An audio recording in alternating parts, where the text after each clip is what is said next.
Party అంటే తెలంగాణ కాంగ్రెస్ ప్రజాప్రతినిధులకు లెక్కలేదా? గాంధీ భవన్ అంటే మరి అంత చులకన. అక్కడ జరిగే కీలక మీటింగ్స్ ని సైతం కొందరు ఎమ్మెల్యేలు, ఎంపీలు పిచ్చ లైట్ తీసుకుంటున్నారట. పవర్లోకి వచ్చేసాం, ఇక పార్టీదేముంది అనుకుంటున్నారా? అసలు ఇప్పుడు ఎందుకు ఈ చర్చ? ప్రజాప్రతినిధులకు పార్టీ నాయకత్వానికి ఎక్కడ తేడా బెడిసి కొట్టింది? తెలంగాణలో అధికారంలోకి వచ్చి ఏడాది అవుతున్న సందర్భంగా భారీగా ఉత్సవాలను నిర్వహించాలి అనుకుంటుందట కాంగ్రెస్ పార్టీ.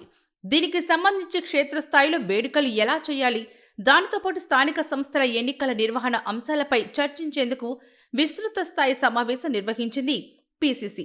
ఈ మీటింగ్ ఆ పార్టీలో సరికొత్త చర్చకు దారితీసిందట. స్థానిక సంస్థల ఎన్నికల్లో ప్రతిపక్షాలను ఎలా ఎదుర్కోవాలి, ఆరోపణలను ఎలా కౌంటర్ చేసుకోవాలి అన్న అంశానికి సంబంధించి క్యాడర్ ద్వితీయ శ్రేణి నాయకత్వానికి ఖచ్చితమైన గైడ్లైన్స్ ఇవ్వాలని చాలా రోజుల నుంచి అనుకుంటుందట పీసీసీ. అందుకే ఈ నెల 21వ తేదీన విస్తృత స్థాయి సమావేశం నిర్వహించారు. పైగా మహేష్ గౌడ్ పీసీసీ చీఫ్ అయ్యాక నిర్వహించిన మొదట విస్తృత స్థాయి సమావేశం ఇది. కానీ పార్టీకి, ప్రభుత్వానికి వారధిగా ఉన్న చాలా మంది ఎమ్మెల్యేలు, ఎంపీలు ఈ మీటింగ్ను లైట్ తీసుకోవడమే ఇప్పుడు హాట్ టాపిక్.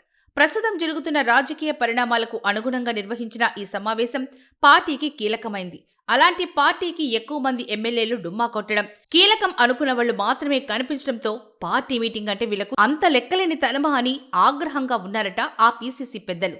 ఇక ఎంపీల విషయానికొస్తే చామల కిరణ్, మల్లు రవి, రాజ్యసభ సభ్యుడు అనిల్ యాదవ్ మాత్రమే అటెండ్ అయ్యారు.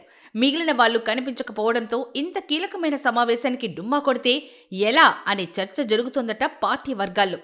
అసలు పార్టీ అధికారంలోకి వచ్చాక చాలా మంది మంత్రులు, ఎమ్మెల్యేలు, ఎంపీలు గాంధీభవన్కు రావడంకు అంతగా ఇష్టపడం లేదట.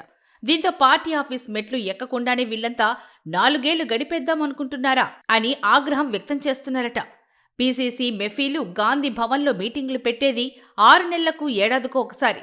అలాంటి దానికి కూడా ప్రజాప్రతినిధులు రాకపోవడం ఏంటి? కింది స్థాయి లీడర్స్కి, క్యాడర్స్కి ఏం సందేశం ఇద్దామనుకుంటున్నారు అనేది కొందరి ఆవేదన కాగా, ఇదే సమయంలో అసలు మీటింగులకు రాని వారి మీద చర్యలు తీసుకోవాలని డిమాండ్ పెరుగుతుందట.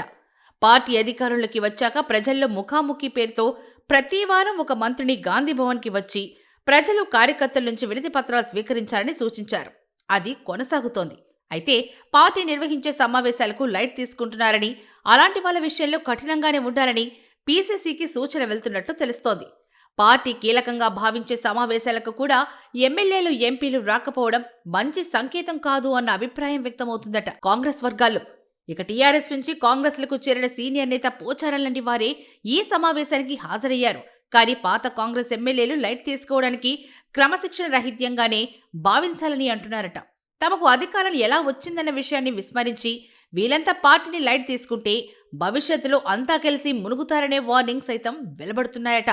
ఇక మీదటైనా కాంగ్రెస్ ప్రజాప్రతినిధులు మారుతారా, లేదా మేమింతే, అప్పటికేదో జరగాల్సింది జరుగుతుందిలే అన్నట్టుగా ఉంటారా అనేది చూడాలంటున్నారు రాజకీయ పరిశీలకులు.